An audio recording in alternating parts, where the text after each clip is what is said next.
Hello and welcome to another episode of Veterans to Success, the podcast where I get to speak with and interview seemingly ordinary people doing extraordinary things. And today I have no other than Andy Fryer with me. Hello, Andy. Good to see you again. Good to be with you, Joe. Fantastic. And you know the score. We do a steady reveal as we go along, and your story is fabulous, and I want you to share that. So let's start straight away by jumping in and telling me about your time before the military. What was going on in your life? Well, I had a very ordinary childhood and growing up really on the south coast of England in Sussex. My father was a house builder, my mother was a teacher, so a very typical middle-class grammar school boy going into the Air Force. When I left school at 16 or 17, I went into work, and I did a couple of years as a sales rep for a frozen food company, which when I was 17 was great fun. But when I was 19, I began to think about the future a little bit more seriously for the first time. And I think for the first time ever in my life, I began to think about perhaps trying to actually find a career rather than just a job. And that's what led me to joining the Air Force. And yes, so what was it about the Air Force? Because was it the Air Force you were totally focused on at the time? Yes, very much so.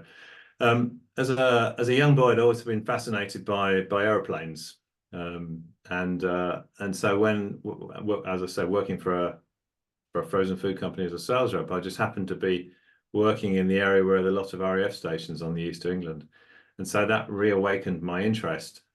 Seeing fast jets, Phantoms, and Lightnings and such like whizzing around the sky reawakened my interest. That's brilliant. So thank you for sharing that. Now, what was the process like going on in your mind? I mean, obviously you found this desire, this love for fast aircraft. What was the day you actually thought, right, I'm going down to the career centre? Because it did, something that can develop from a longing, if you like, a dream when you're gazing up into the sky, poetically, looking at these fast aircraft flying over. And then you think, well, I've got to take action here, because just thinking about it isn't going to do anything. Yes, that's an interesting process, I think, because first of all, I made an assumption, which was an incorrect assumption, that at the time that I would need to have a degree to fly, and of course I didn't have one. But I also, what was going through my mind was, if I don't ask the question, if I don't go through that door, then by the time I'm 30, I might actually regret it, because by then it'd be too late. So I went through the careers office door. First of all, believing that I didn't have the qualifications to fly, and B, not believing that I could possibly actually get through the selection process and ultimately the training process. So I went with a lot of lacking self-belief, I guess. Yeah. I went through that door, and I very much went in with the idea that if I ever did manage to cross the hurdles, as it were, then it would be a sort of a minimum thing. I think the minimum you could do in those days was 8 years, and I wasn't thinking in terms of, when you're 17, 8 years seems like a lifetime. I certainly wasn't thinking in terms of career. It's funny how things turn out. Yeah. And it is, isn't it interesting, especially, and people still do it today, clients that I work with, and I'm sure you do as well. They set themselves up for the fall in the mind before it's even happened. And this was where you were going. And yesterday, only yesterday, we had a painter and decorator who is absolutely amazing in our home, painting some rooms for us. And when I got chatting with him, because it's always interesting to chat with people, isn't it? And he said he'd always wanted to be in the Marines, but he was only 5 years ago, he was diagnosed with, they found he had asthma and he needed to control it. And he said, I couldn't understand, because I never used the drugs anyway. And I said, well, and he's 26 now, 25, 26. And I said, well, you're in the prime of your life. give it another go. Because when you get to 50, 60, and you're looking back and you think, well, coulda, shoulda, woulda, and that's, you should have all over yourself by then, and you've not done anything. So I explained that in Liverpool there's the reserve centre for, and maybe the terms have reduced slightly, or been made easier, or they might be able to do a better investigation. So here's you at a young age thinking that you cannot get in, and then what happened? Well, I went through the door, not really intending to join. It was more curiosity and just proving to myself that I couldn't join, and they wouldn't let me in. And of course, I went through a process, and the further I got into the process, the more I began to think, well, maybe I could do this. Maybe this is an organisation I could see myself as part of. So when eventually the letter came through the door inviting me to join, I'd made the decision that I would indeed join, which was a bit of a surprise to me, really, because that wasn't exactly how I ended up. That wasn't what I was expecting to, where I was expecting to end up. What did your parents think of this going along the way with you? I think they were bemused. I've got no military And, background. and I bet you there's a whole load of emotions and behaviour going on behind that bemused statement. Yeah, I've got no military background in my family at all, so they didn't understand what I was doing. But I don't think my mother believed that I had a hope in hell of actually managing to achieve it, based on my school record, which was not particularly strong. I think nobody was more surprised than my mum, actually, when I got in and then was successful. Well, that's fabulous to learn that you just continued and you had belief in yourself, and you just had a belief that you wanted to do this. So you join, you get through the selection process, and you join. Where did you go for your training, and what was that like? Well, I went for initial officer training at Henlow near Hitchin, Hertfordshire. It was only 18 weeks in those days. I think it's a lot longer now. Yeah. That was a real shock for a person that was really not very disciplined. But it changed me. I think basic training changes every one of us that goes through it. But I came out with more self-belief, with more self-discipline, and my parents were astonished at even just in 18 weeks at the transformation in me. And some of those lessons and some of that shaping that happens during those first few weeks, I think stays with us for the rest of our lives. Yeah, definitely. And I know we always have banter between the forces, Army, Navy, Air Force. There is a significant change in us as individuals and in us as a team player. Yes. During that process of training, isn't there? Yes, there is, because you learn you learn so much about yourself, and you learn about leadership, but you also learn about followership too, being part of a team, sacrificing your own agenda for the team's agenda. And that's very important, especially in today's society, where it seems to me to be more about me rather than us, if that makes sense. Yes. Yeah. And how did you find the because we'll come on to the transition from the military, from the RAF into civilian street. We're dealing now specifically with the transition from civilian street, albeit a pretty young civilian, into the military. How did you welcome that into your psyche, if you like? I think it was a shock, first of all, but I really liked being part of something and part of something that felt important. Very early in my career, the Falklands crisis blew up, and I just reached the front line, and I'd been on my first operational squadron for about 6 months when it all happened, and I was stationed in the north of Scotland at the time. And I can remember it was Easter '82. I remember my parents were coming up to stay, and my mother, who was teaching at the time, she tells me that she had a conversation in the staff room before she left to drive north to Scotland, which is all about, oh, is Andy going to be involved in what's happening with Argentina and the Falkland Islands? And she said, well, no, of course not. He's in the north of Scotland. Yeah. And she arrived, and 24 hours later, she watched me take off from the runway and head south to Ascension Island to get involved in my first operation.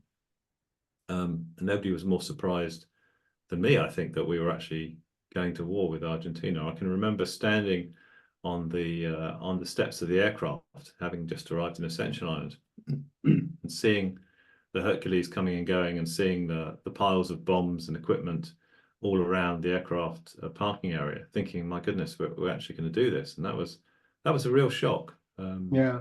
Well, of course, I joined an Air Force that had been very much at peace for a long time, obviously the Cold War, but actually being involved in a hot war was something that was Yeah. a shock to me, and probably for most of the people in the services at the time, I imagine.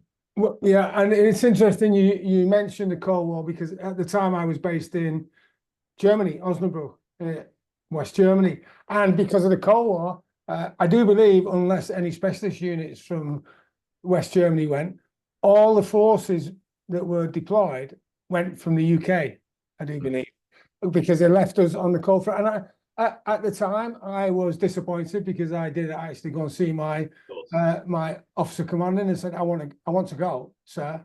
He said, no, you're staying here. And now, actually, that was a blessing, really, because I know that it was a terrible conflict, and lots of soldiers, sailors, and airmen have been affected and were affected at the time.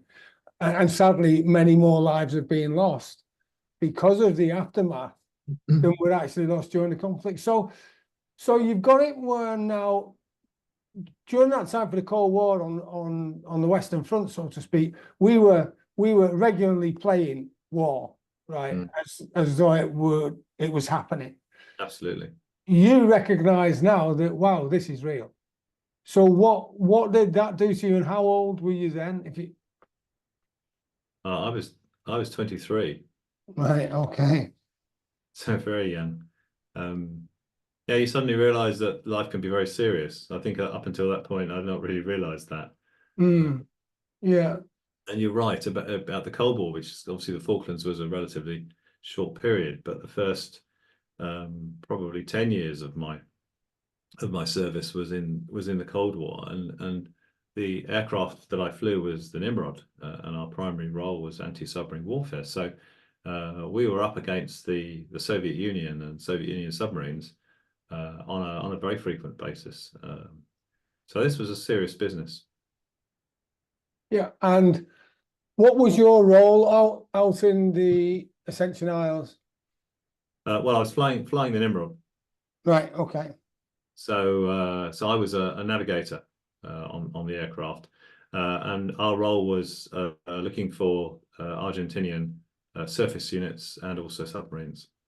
So we would fly out from Ascension towards the Falklands as far as fuel reserves would allow us to, and using our radar and various other equipment, we'd be looking for Argentinian ships, warships, and also working around the Ascension Island itself, looking for Argentinian submarines, because obviously there were a lot of British warships passing through Ascension on their way to the Falklands, and so there was a vulnerability to attack by submarine.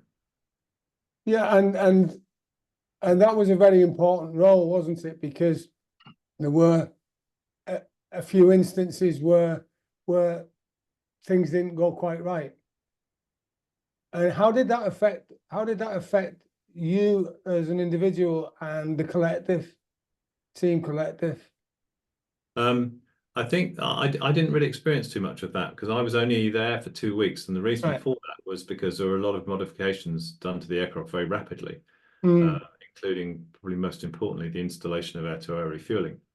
And of course, I'd gone down there with a crew with a normal aircraft, and it wasn't very long before we were replaced by a crew that was trained in air-to-air refueling very rapidly, and had an aircraft that was equipped properly. So we were withdrawn after about 2 weeks, replaced by crews that were qualified to do air-to-air refueling. They could go much further, of course, right down to Yes. the Argentinian coast. We couldn't do that. And so then at that point, I transitioned back to what we call as a Cold War crew. So I went back onto the front line of the Cold War while the newly trained air-to-air refueling crews were doing the rest of the Falklands crisis. So I was only there for 2 weeks. Okay, and still that did give you the flavour and the seriousness of the event, which was significant, Yes. of course. And where did you go after that? What was happening in your career, and what sort of plans had you made, and did you make as a consequence of moving from one place to another? Well, I never really planned to have a full career, and I never really thought particularly strategically about it at this point in my 20s. I was just enjoying what I was doing, being challenged. I went from the front line to teach on the same aircraft down in Cornwall, and then I was very lucky to go on exchange to the Canadian forces. So I flew the Aurora, which is their aircraft. It does the same thing as the Nimrod, and that was 3 years in Nova Scotia on the east coast of Canada, where I got to do all sorts of interesting things: anti-submarine warfare over the ice, flying over the North Pole, flying out of Greenland, doing operations against the Soviet Union submarines which were deployed into the Western Atlantic, flying out of places like Bermuda. Flying on the west coast of Canada too, doing anti-drug work out of Vancouver Island. It was a whole new range of exciting, interesting things. And of course, domestically, living in Canada and being able to travel in North America was fantastic. It was an amazing 3 years. Yeah, and I spent quite some time in Nova Scotia. Actually, the first squadron I served with was 12 Nova Scotia Squadron. So it had its roots back to Canada, and we have an amazing relationship with the Canadians, don't we? Yes, yes. I mean, they're Brits. When all said and done, and they could say we're Canadians, but we're not. They're Brits. Yeah.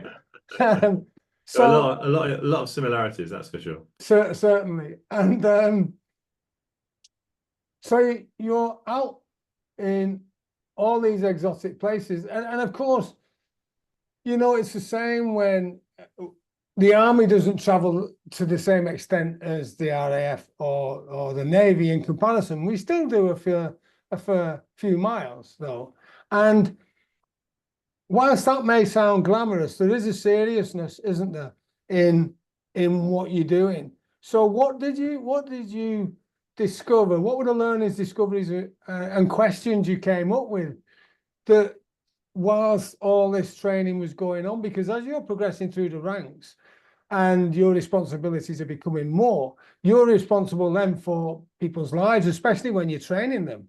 So what's going on in your mind during this process?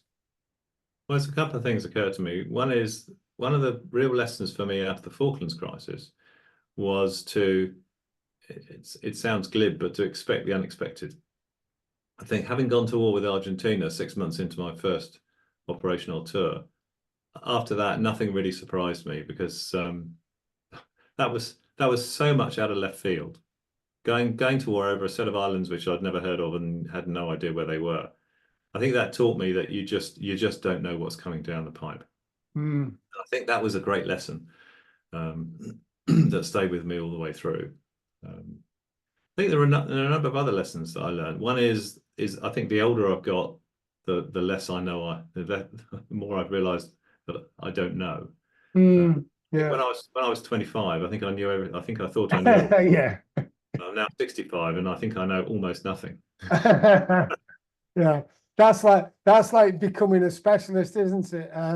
You know more and more about less and less. Yes. And yeah, I suppose there is that realization, because we're of similar age, and every day is a school day. Yes. And it's like when I'm talking, well, my sons now have, especially the eldest one, who's now training to be a financial advisor. He recognizes now that when he used to know everything at the age of 12, that it may not be that. And then my middle son, who's in cybersecurity, he reckons there's still a lot to learn just in that field. And my youngest, who's at university, just thinks, all right, it's not. I don't know everything, and I've still got a lot to learn. And it's that transition in your mind is it just so interesting. Yes, I think it took me a bit longer than your sons by the sound of it. Yeah. Oh well, hey, listen, they still know they know a lot. They still think they know a lot. I suppose it'll be when they get to 40. No, when they start a family. Because my youngest son, he's got a job at an adventure park, and he came home and he said, "Oh, dealing with children is really easy, Dad. I've got all the answers. We just tell them to move over there, and they just do what they're told." And I thought, that's an interesting concept, mate. Yes. So where did you go next in your career from a training command where you're helping young airmen and women understand how the Nimrod operates? Mm-hmm. What started to develop in your mind then about a career? Well, what that tour taught me was that I really like to support people to grow, and that of course comes back to that echoes through my career throughout. But I skipped through jobs in ground jobs in command at High Wycombe, the Ministry of Defence in London, and then periodically returning. The way it works in the Air Force, you may know, is that you typically, if you're on a career path, which I found myself on, is that you'll do alternate jobs between staff roles and command roles. And so I would go back to the Nimrod, first as a flight commander and then as a squadron commander. Just elaborate slightly. Whilst I appreciate what a staff role is and a command role, for those who don't know, could you just elaborate on that slightly, please? Yes, of course. So command role would be typically when you're involved in a frontline unit, for example, where you would either be as a squadron commander, you would command the squadron. So that would be, in the case of a Nimrod, that would be about 120 aircrew. And a staff role, or you could at a more junior level, you might command an element of that. For example, you might command 15 navigators, for example. So it's a tiered pyramidic system. A staff role is when you're part of a headquarters staff. So you're not in a command role per se. You're now then working as a staff officer. So you're effectively an internal consultant. Yeah, I see. Thank you. So you've now realised you're on a career path. You've been at High Wycombe, and what did you discover at your role with responsibility for coordination of entry into service? What did you recognise that with the different learning styles of people and the different abilities, if you like, on being able to digest information and take it in? Yes, first of all, learning styles, you're absolutely right. There are the discovery that not everyone learns in the way that I do. Bit of a revelation. But I think I remember very clearly when I had two students at one point who were new to being a Nimrod navigator. And I was in the simulator with them, taking them through various ways of doing things, and being astonished actually how bright they were and how capable they were, and probably pushing them a bit too hard, in truth, just because I was excited at how they were able to grow and how they were able to learn. But I remember very clearly coming away from that situation, and indeed the tour more generally, just remembering what satisfaction I gained from supporting people to be their best, to use the term. And a number of those people I was in touch with for many years afterwards, and watched them grow and watch them be successful and become squadron commanders and such like. So that was always very, very satisfying to be able to talk to them about that process and see their success. And on the, I mean, that is fabulous, and recognizing someone's strengths. What also revelation did you have when you were dealing with students who may not have been as gifted, and you still watched them progress, and they had to work twice as hard, metaphorically speaking, than anyone else to be able to attain the same competence and qualification, if you like? In some ways, that's even more satisfying, because somebody that gets there through sheer hard work, through sheer grit, is really something to be admired. We all have different strengths and we all have different levels of talent, and somebody that is really talented and that can just walk through it, it's a wonderful thing to behold. In some ways, seeing somebody get through that's really tried hard and had to work hard to get it is even more satisfying. Yeah, because I recognize that, because like you, I was never an academic, and going to university, well, that was just something that you did on paper, and it wasn't going to happen to me. When I recognized the importance of study and the relevance in it bringing you on as a human being, if you like, when in training they said, right, we're going on the ranges. You're now being issued with the pamphlet on the SLR, right? Here's the thing, we're going to take you through weapons training. We're going to train you. And if you fire a round when you're not supposed to, you'll be charged for a negligent discharge. And I thought, wow, I better start paying attention here, because I don't fancy going to jail, really. And I think that was it. And I had to work particularly hard at that. So, and from what you say, you were never an academic and you didn't have a degree and you didn't think you were going to join. So, join up in or even get in. So I suppose, am I right in thinking that you possibly had a soft spot for people who may not have been openly as talented, although their talent was hidden, if you know what I mean? Yeah, I think that's true, actually. I think that's true. Of course, the generations that followed on from you and I, many of them had degrees and probably had more opportunities. So yes, I probably did have there was a bit of a resonance with me with the ones that were having to work a bit harder. But interestingly, I did discover academics probably about that time in my 30s, having left school with just O-levels as was. I remember being in meetings in NATO headquarters when I was a squadron leader, and listening to the people all around me who were talking so eloquently and so knowledgeably. And I remember having conversations in the pub with people about politics and the things that you talk about in the pub. And I remember a little voice in the back of my head saying to me, "You're just making it up. You haven't got a clue what you're talking about." That's imposter syndrome, I now recognize. Yeah, go on. But what I resolved to do is I resolved to try and fix that. So I went to the Open University and I did a degree in psychology with the Open University. Right. And that did put me onto a bit more of an academic foothold. But I learned lots from that, and that really did reinforce my the learning that there's so much I don't know, because the more you get into academia, the more you realize how much there is to learn and how little we as individuals we know.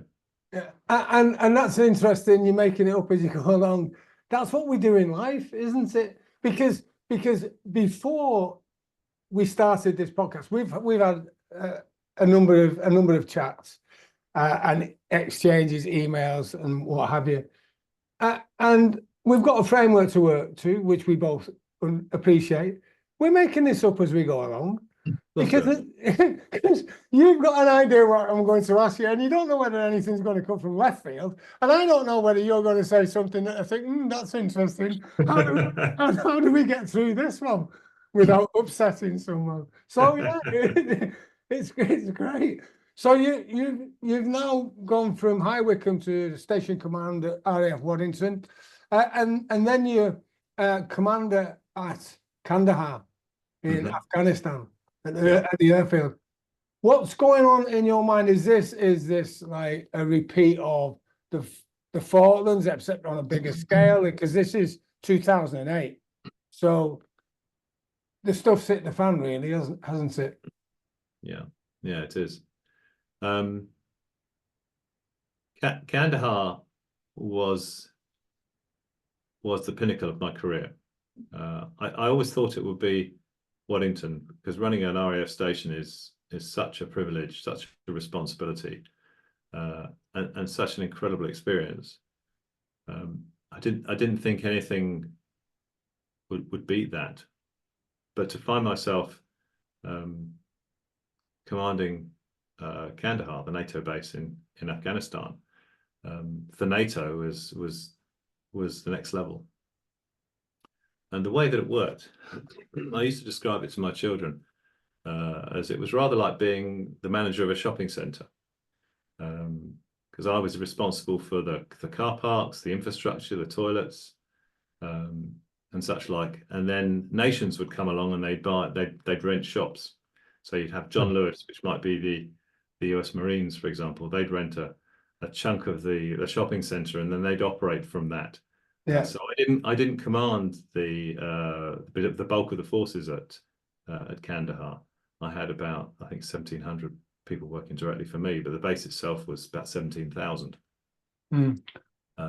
So it was a really interesting relationship, because I had a very close, nuanced relationship with the nations on board. For example, with the US Marine Corps and the Royal Air Force and such like. There were a very large number of people, of aircraft, over 300 aircraft, and a lot of nations involved too. And I remember very clearly speaking to, I think it was a young squadron leader, had just arrived from the UK, and he hadn't done an out of area before. So I said to him, right, we were on top of a building, having a coke, just looking out over the airfield, and I said to him, what have you noticed about the aircraft that are arriving? So he said, well, it's very busy. I said, and what nationality are the aircraft, and how many RAF aircraft and how many British aircraft have you seen so far? And he said, oh, I haven't actually seen any at all. I've seen Belgian F-16s, I've seen French Mirages, I've seen American Hercules, etc., etc. Lots of civilian aircraft as well who are coming on and resupply. I said, that's your first lesson. This is not an RAF airfield. This is a NATO airfield. And the RAF or the UK is just a part of it, and a relatively small part of it. So it's a very different environment. And the reason I jumped from RAF Waddington to Kandahar was because I recognise that at RAF Waddington, you were in charge of around 3,000 military and civilian staff, weren't you? Which it could be seen as a downstep going to 1,700 at Kandahar. Well, the reason you probably got that post, and I wasn't on the selection committee, so I have no idea. You must have done an okay job at Waddington, at RAF Waddington. What do you think you discovered about yourself and about how to manage such a herd of cats, really, at RAF Waddington? Because you've got people, you've got the lads and lasses going out partying at weekends, as well as being responsible during work time, and then you've got the factor of how they complement with civilians, because that's an interesting dynamic. What were your challenges at RAF Waddington that prepared you for Kandahar? I think moving from squadron command to station command, and I'll just put a bit of colour around that. As a squadron commander, I had 120 RAF aircrew who all flew the same aircraft. So I knew all their names. I knew I either could do their jobs and had done their jobs, or at least very well understood them. Moving to station command, I had 5 different aircraft types under me, of which I was only qualified on 2. Around 3,000 people, a good number of which were civilians. I didn't just have aircrew, I had cooks, I had air traffic controllers, I had intelligence officers, all working for me. And so it was a very different kind of leadership, and it was a real tipping point for me. I realized that I couldn't lead in the way that I'd led a squadron, in as much as a squadron I could lead from the front. I could do everything first. I could always be there. I could be the expert a lot of the time.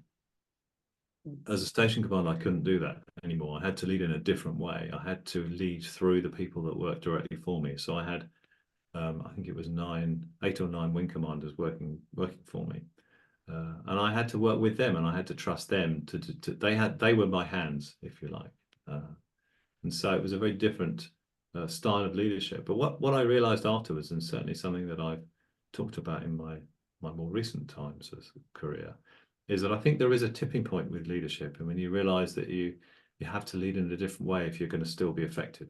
And it's about organizational size and span. And once you've made that transition, actually the sky becomes the limit.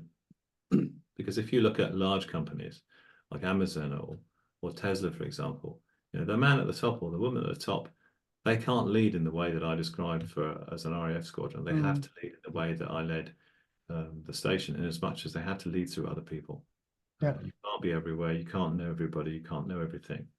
And so you have to just relax into that, and you have to work with the people around you. And that's probably something you would have discovered during your Open University degree about micromanagement, macro management, the differences and how to bring a team along to be able to get the same result, whereas you start to look at the global picture from a higher and higher position, making sure that your team then become the line managers or the line directors, really. Yes. So your role as the leader becomes about enabling them to be the best that they can be, making sure they're resourced properly, making sure that they're trained properly, making sure that they are aligned with a coherent vision, for example. So it's almost quite a different set of leadership skills.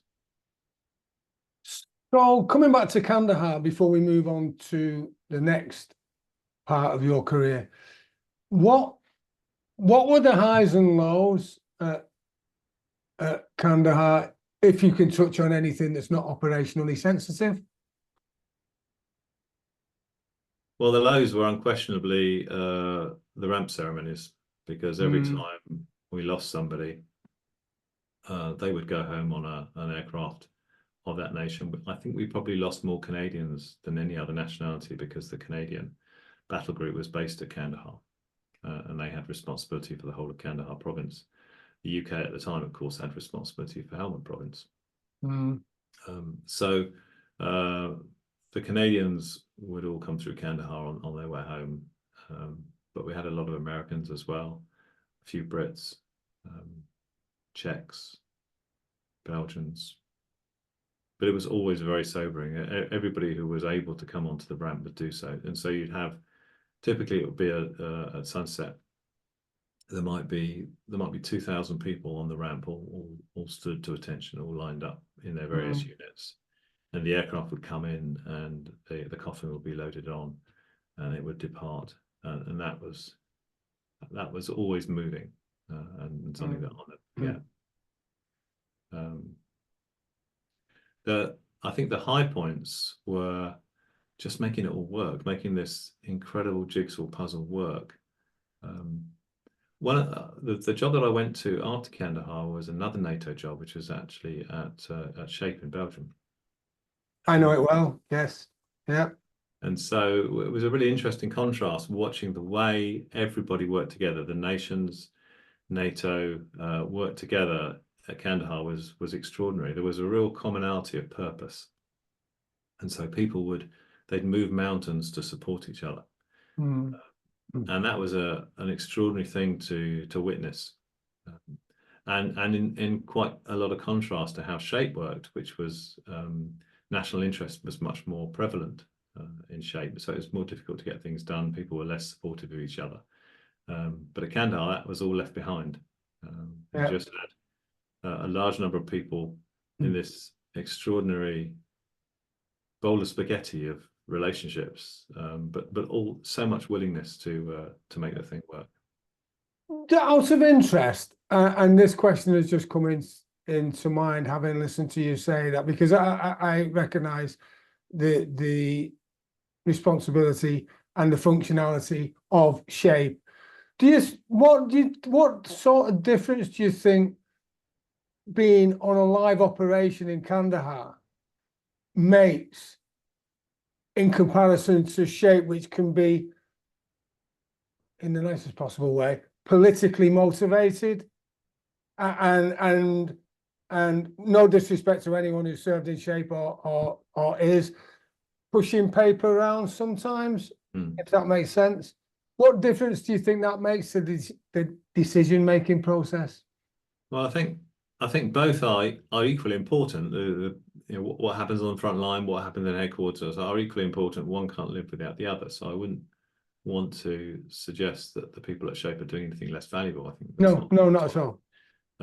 But I think that I think SHAPE is inevitably, the further back from the front line you become, the more political you become. And I think that's inevitable. At the front line, as I said, there was incredible unity of purpose between everybody, not just at a sort of policy level, but at an individual level. People really would go the extra mile for each other. And at SHAPE, I think that was just less prevalent. You saw it sometimes, but there were other times when national agendas were clearly in play at times, and people who were working there were working on behalf of their own governments as well as the organisation, and sometimes that brought them into conflict. So not at an individual level, but at a policy level, because nations have agendas, of course they do, and sometimes those are at odds with other nations, and that plays out more in a the further back from the front line you are, that just plays out more, I think. Thank you. So what I've got so far is that you weren't particularly academically gifted at a young age in your early scholar years. Your mum didn't think the RAF was for you, neither did your father. I got the gist. Now you've progressed through the ranks and having quite an illustrious career, especially considering that at the first third of your life, age 30, or just depending on how long you live, but you're in the early part of your life, then you get an open university degree, recognise the importance of academia to be backed by experience as well. And whilst on that, what do you think, how important do you think experience is against academic qualifications? That's a very good question. I mean, there's no substitute for experience, no doubt about that. And you can get a long way with just experience. But I think an academic side to your thinking, I think it helps you. In a sense, doing a degree is less about the subject that you're studying. It's more about what you learn about how to study, how to be. I think that's the more important piece. Yeah. Even if it's just about how to think, how to question, how to be critical. Yeah. And it doesn't matter. I mean, I flew with people who had degrees in everything from French to zoology. It didn't matter. No. It was those thinking skills, that critical thinking skills that they learned. Yeah, and the ability to be analytical on a situation, and that's why I always find these podcasts so interesting, because we have to be gleaning the information to make the value of this for the listener so great, because I think that it's important and lots of things are pulled out from your experience, and I like bouncing ideas off because I can often recognize the value of what I've experienced and how it all gels together, if that makes sense. So, and the reason I asked about the academic against the experience is because I think that often having one without the other doesn't make the perfect student or the perfect scholar. I think a good mixture, as you've said, is important. So the latter part of your career then comes where you go to the Royal College of Defence, and then what happens then? And at this time, what's going on in your mind about the future and what happens next? Well, after Kandahar, I couldn't see a job that I was particularly excited by. And by then I was probably 50, 51. And I hadn't really given any thought to what life beyond the RAF might be. And as I passed 50, I realized that at the time you could only serve to 55 ordinarily. So I suddenly realized that that the Air Force was going to say goodbye to me at 55, regardless of whether I wanted them to or not. That of course has changed now, and I think that had the current regime been in place, which I think allows you to serve to 60, possibly even beyond, then I might actually have stayed. I might have stayed in. But it was the realization that the Air Force was going to say goodbye to me at 55. Was a realization for me to start thinking about what life might be like beyond. And I felt I was too young to retire, had too much energy to want to retire at that point. So I needed some kind of second career. And then I did the Royal College of Defence Studies, which was an amazing year, doing strategic studies and international relations. There were 47 different nationalities on the course. It was the most extraordinary experience for a year, listening to everybody from Gordon Brown to all sorts of important people from politics, from industry and such like. Amazing. So I went from there to SHAPE, and that was my last role. And then there was the last of the redundancy rounds at the time. And I was so I applied for redundancy on the basis that by then I would have been 53 when I came out, so with only 2 more years.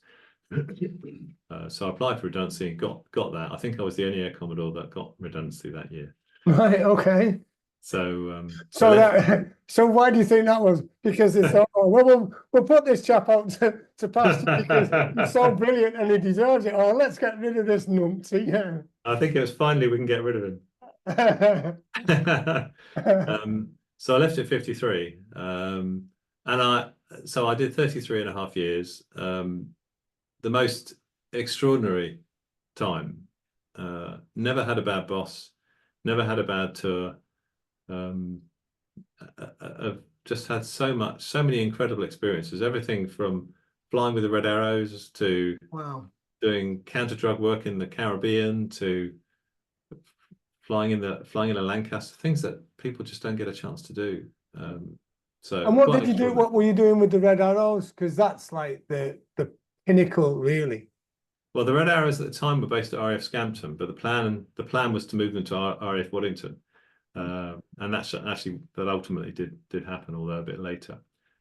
So I went up there to understand what they did more. So I was invited to fly with them on a practice display, which was extraordinary to see that level of flying skill. Yeah, because that is the Top Gun, isn't it? It really is. Yes, it really is. Yeah, and it's, I'm always interested because and I think this is a great place to just touch on how you deal with failure and success, because what I recognize in that quick fire round or summary of your career, you never had a bad boss, you never had a bad posting, your roles were always excellent.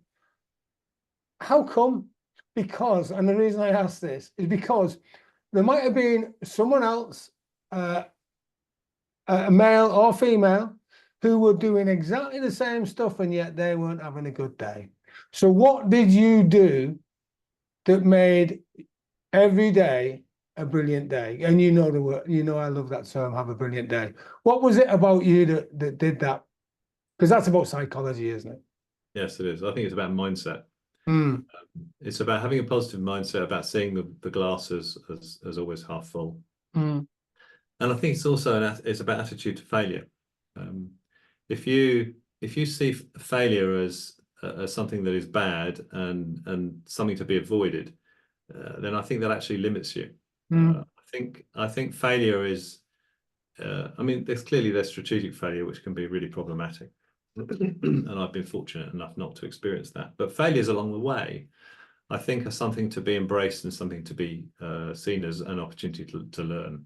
If you talk to any captain of industry, they will have failed many, many times along the way. But each time they fail, they learn, they get up, and they improve. And so I think the way we approach failure and the way we look at failure, I think makes a big difference. Yeah, and it reminds me of the people who say win or lose. It's win or learn. I believe. And the other thing, a very good friend of mine who's now recently sadly passed away, retired Brigadier John Thompson, he gave a lecture to some business people once, because it's always interesting how many experts there are in leadership on LinkedIn or Facebook, and I can talk about that for hours in itself. What he was talking about, he said the only difference about when you make a mistake in the military and when you make a mistake in the business environment is the amount of body bags. And I thought, wow, what a statement that is. Because it's not about pounds, shillings and pence or products. It's about life, really. And of course, it can be like that. But not every mistake leads to body bags. No, it doesn't, no. So I think it's important to differentiate that. Yes, it is. I just thought that was a statement. The reason he said that, he was making a particular point because this company he was dealing with were all devastated by a loss of profit, and what he wanted to demonstrate was, look, it's not as bad as it seems. You can actually come back from this. And that was the point, if that makes sense. Yes, absolutely. Yeah. So you were offered redundancy because they thought you were such a good chap and you need to be given the opportunity. You need to be given the opportunity to go unleash your experience, knowledge, wisdom and skills on the civilian population. So where did you go to and what happened? And before we move on to that, I just want to touch on the fact, how good do you think, and the reason I ask this question is I know for you to be as experienced and good at your role as you were and are, how important do you think having a good coach and mentor is? Well, of course, because as you know, I am now a coach, executive coach. I would, of course, say extremely important. I didn't have the benefit of that when I was going through that. So I went through it solo. I had the Career Transition Partnership to support me. But that was really about CV writing and increasing confidence. So it wasn't like having a coach. Well, I suppose what I'm talking about is when you were doing your officer training and during your career, you would have had probably mentors, coaches, whether they were ordinary ranks or more senior officer roles.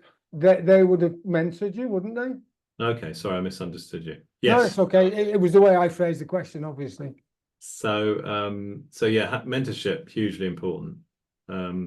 Coaching, and of course, I would inevitably differentiate between coaching and mentoring. Of course, yeah. I like most benefited enormously from mentoring through my career, and there's one or two people that were really important in those terms.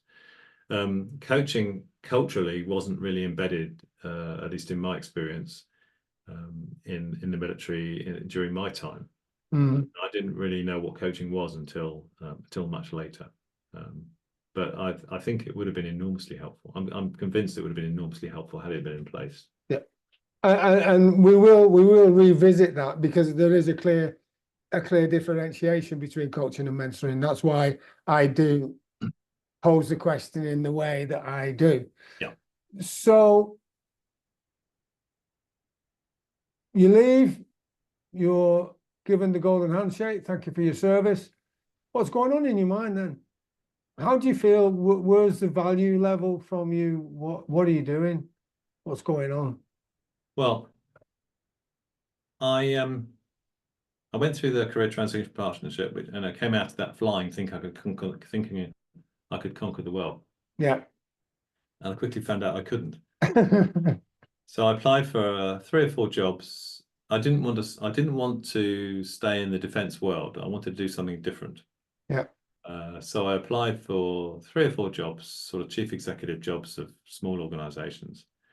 And the letters I got were very consistent. They were really enjoyed reading your CV, you know, very interesting. But on this occasion, we've decided to stay for somebody who's got sector experience.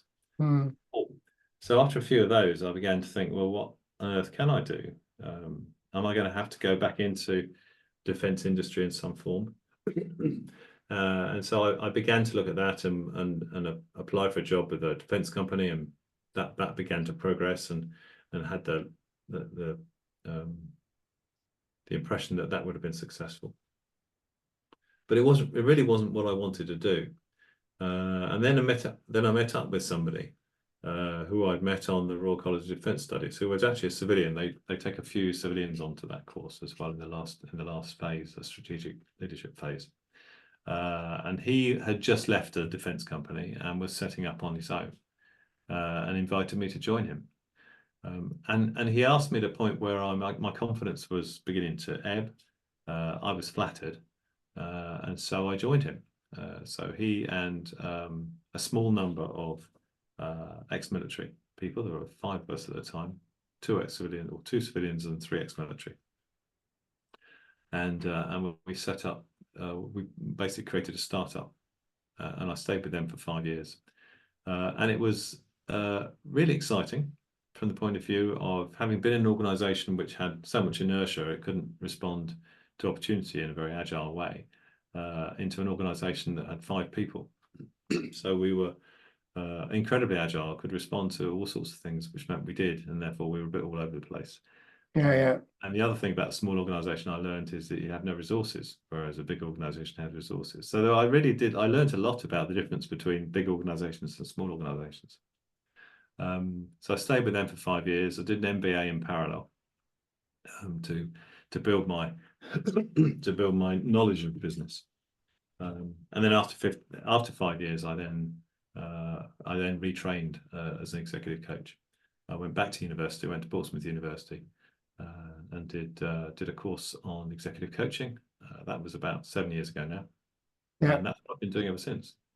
And that is a steep learning curve when you're learning about psychology, imposter syndrome, limiting beliefs and all that, because I went on a fabulous journey after my injury. And as you know, I'm a financial advisor, but then I wanted to learn how the mind works. And isn't it interesting that once you start getting into the academics, if you like, to understand, and then you bring your own experience in to decode everything, if you like. And then when you're speaking with people, it makes sense, doesn't it? Yes, it does. In some ways, I've learnt more in the last 5 years than I did in the previous 20. Yeah, I can appreciate that. So after you graduate as a performance coach, what do you do then? Because you take a role on which is extremely close to my heart, because I know of the organisation and they do a wonderful job. So it's on the charity side. Yeah. So in parallel with becoming an executive coach and setting myself up in business with my own business, I'd been the trustee of a charity in West London for a number of years up to that point, which is called STOL. And it provides accommodation and support for veterans who would otherwise be at risk of homelessness. And so I then became the chair of that charity, and I did that for 5 years. And it was an amazing 5 years to both from a learning point of view, to work alongside volunteers, to work in the housing sector, was all new to me. Yeah. But the organisation is extraordinary. These figures are probably out of date now, but at the time we had around close to 300 homes in West London, including some in Aldershot, which we built during my time. all occupied by veterans and their families, and all of which have had challenges in their life, in particular in the transition from service life to civilian life. Which, as we know, most of us make that transition successfully, but some find it more difficult. Yeah. And so you did that role, and I have actually visited Stowe down in London, and I was involved in Transformation for Veterans, which is a charity that helps veterans and their families.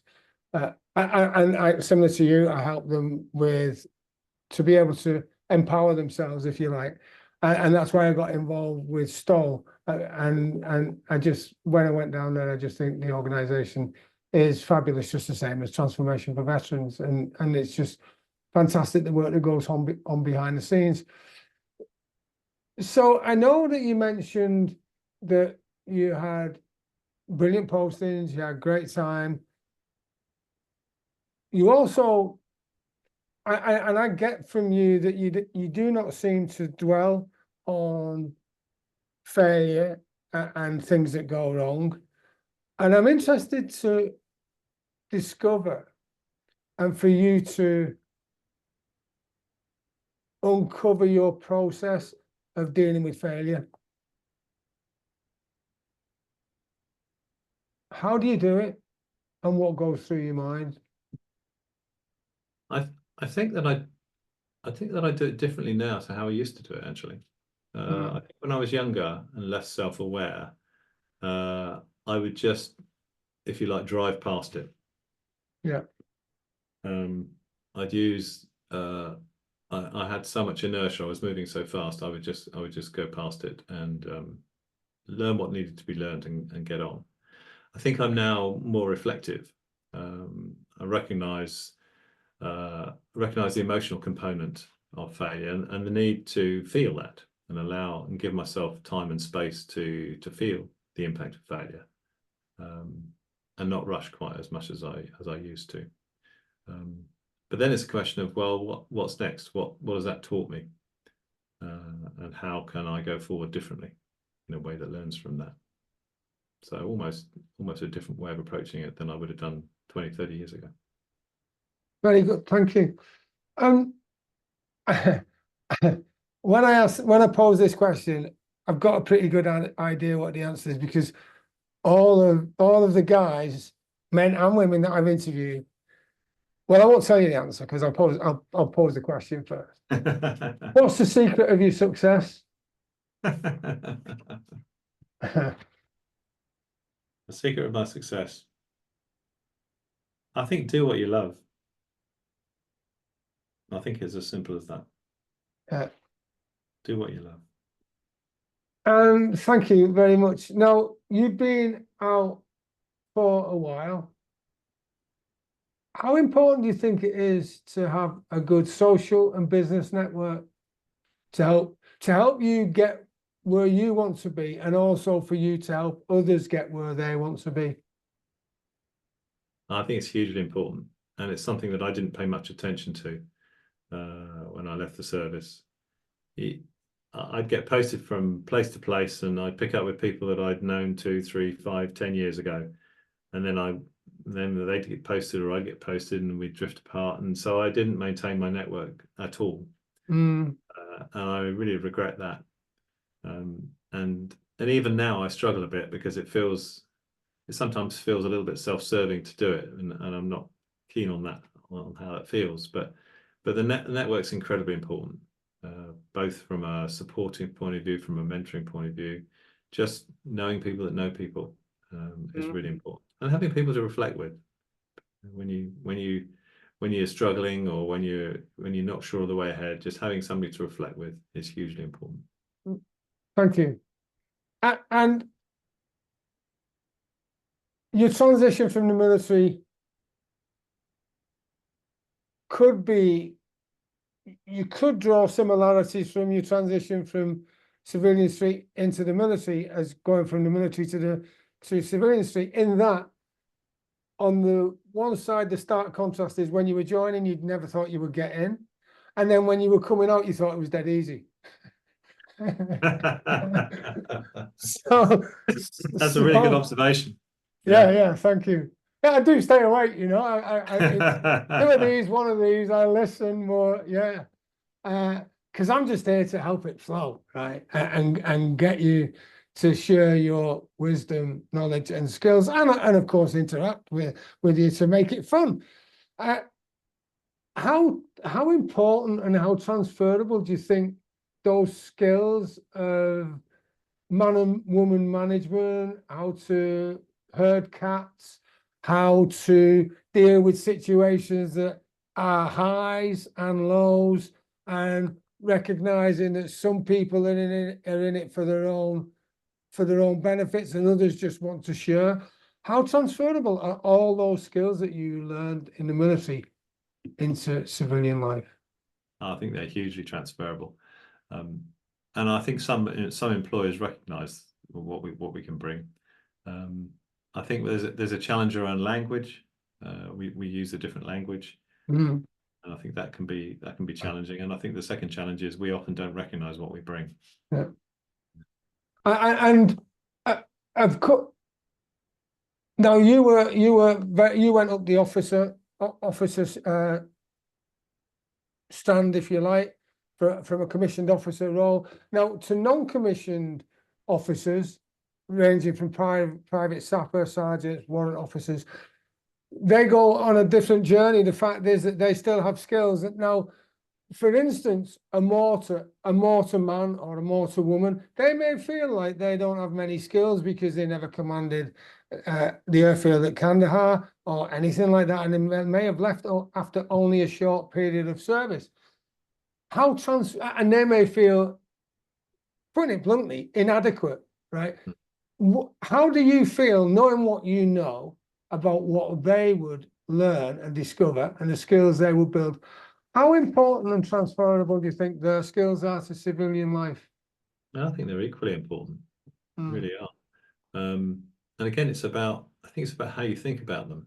You think about working in a mortar team. I've never worked in a mortar team, but I can imagine the pressures, the coordination needed, the leadership to make it work, around things like, I imagine timing is really important, accuracy is really important. Those are things that are all transferable. So I think every one of us who's served has got immense skills to take into the marketplace. We just need to help people understand what those are and help ourselves understand what those are. And you mentioned limiting beliefs, and I think that is a big part of it. It's around assumptions. If we look at the assumptions that we're holding and challenge them and ask ourselves, is that really true? The thing that's holding me back, is that really true? And if it isn't true, what would be a better assumption to hold that would allow me to move forward? Yeah. Interestingly, I was working with a CEO who I happen to know very well, and he called me and he said, I need my team building. And these guys are absolutely wonderful, close-knit team. They weren't communicating that well. And when they were at school, they were classed as, and I did speak to them about this, and I won't disclose who they are anyway, but they were classed as what you would say thick back in the days, right? Because they were neurodiverse, they had different ways of learning, and people would just put them at the back and just not deal with them. And well, not deal with them, that's a bit aggressive term, but just would leave them to their own devices rather than bring them on, because that was what happened back then. And I think that no matter where you are on the spectrum of knowledge or learning, the imposter syndrome can really bring you down, can't it? Yes, it can. Yeah. I think imposter syndrome is an interesting thing, though. And I've come to appreciate my imposter syndrome. Most of us have it. I think, first of all, if we don't have imposter syndrome, then we've got to ask ourselves a few hard questions. Yeah. And what I've come to realize is that my imposter syndrome, it protects me against arrogance. Actually, and I appreciate it for that. I think that sometimes it can get in the way, and sometimes it can get too loud, and that's when I had to have a bit of a conversation with myself about it. But actually, I do think it has value. Yeah, good. Thank you. And we're coming to the end now, and I know we could speak for hours, easily, days even. What's the one tip you would give to either someone who's still in the military thinking of leaving, someone who's already left and may not be getting where they want to be just yet, or even someone who's left the military and is exactly where they want to be, and just want to know how to get better results, or a civilian who's at the top of the game and just wants to know how to get better?